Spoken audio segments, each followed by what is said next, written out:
दिवाकर ने जब शीशे में खुद को देखा तो फिर से उसे वही फीलिंग उसके अंदर आने लगी जो बेहद खुश करने वाली थी। दिवाकर गले के नीचे पूरी तरह लड़की लग रहा था। दिवाकर के सर पर अभी भी बंद था। नीला ने दिवाकर को उसे खोलने के लिए कहा। दिवाकर ने अब तक किसी को अपने बाल नहीं दिखाए थे, इसलिए दिवाकर को उनके सामने बंद निकालने में झिझक सी हो रही थी। उसके फिर से कहने पर दिवाकर ने बिना सोचे अपना बंद खोल दिया। जैसे ही दिवाकर ने खोला उसके लंबे बाल नीचे गिर गए। वो दोनों उसके लंबे बालों को देखकर शॉक हो गए। वो हाथ लगाकर देखने लगे कि ये नकली तो नहीं है। वो दिवाकर से पूछने लगी कि कैसे और क्यों तुमने बाल रखे हैं। दिवाकर उन्हें सच नहीं बताना चाहता था।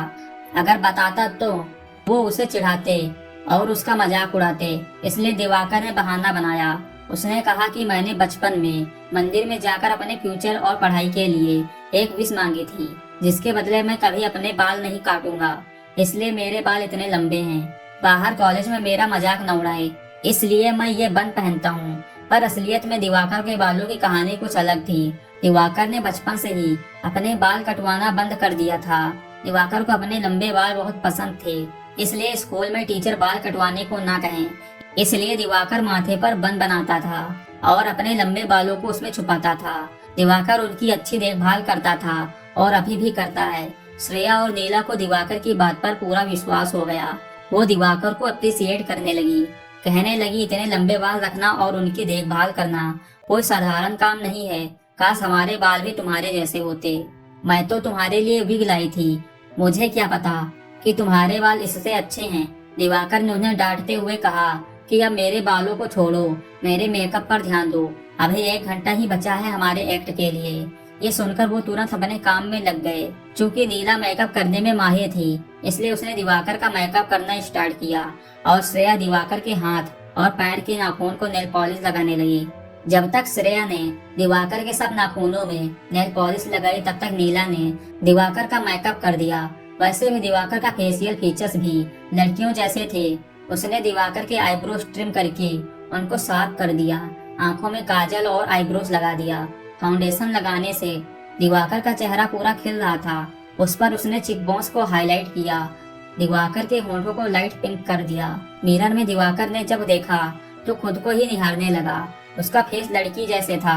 मर्द के नाम पर सिर्फ मूछ के बाल आते थे। श्रेया ने दिवाकर को अपनी इयररिंग्स पहनाई। वो पहनने में भी उसे तकलीफ नहीं हुई, क्योंकि दिवाकर के कान पहले से ही छेदे हुए थे।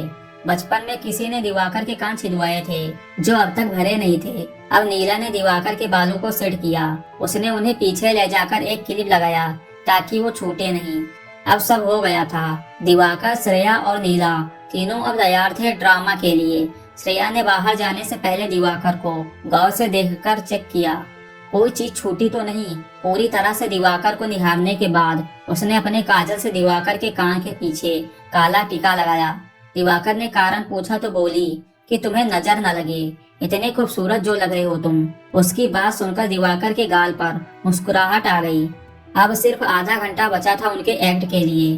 तीनों रूम से बाहर आ गए। दिवाकर के रूम के बाहर चेयर्स थी और दिवाकर के दोनों दोस्त यानी उसके ग्रुप के 2 लड़के उधर बैठे थे। दिवाकर, श्रेया और नीला उनके पास जाकर बैठ गए। जब दिवाकर के दोस्तों ने उसे देखा तो उन्हें यकीन ही नहीं हुआ कि साड़ी पहनी लड़की दरअसल दिवाकर मतलब किरण है। उन दोनों ने दिवाकर की तारीफ की। अब सेकंड लास्ट एक्ट शुरू हो गया था, इसलिए दिवाकर और उसका ग्रुप बैक स्टेज चले गए। दिवाकर और उसका ग्रुप तैयार बैठा था। कुछ ही देर में वो एक्ट खत्म हो गया और अनाउंसर ने दिवाकर के ग्रुप का नाम अनाउंस किया। दोस्तों, कैसी लगी यह कहानी कमेंट करके जरूर बताइए और इस स्टोरी का अगला पार्ट सुनने के लिए चैनल को सब्सक्राइब कर लीजिए। Thanks for watching.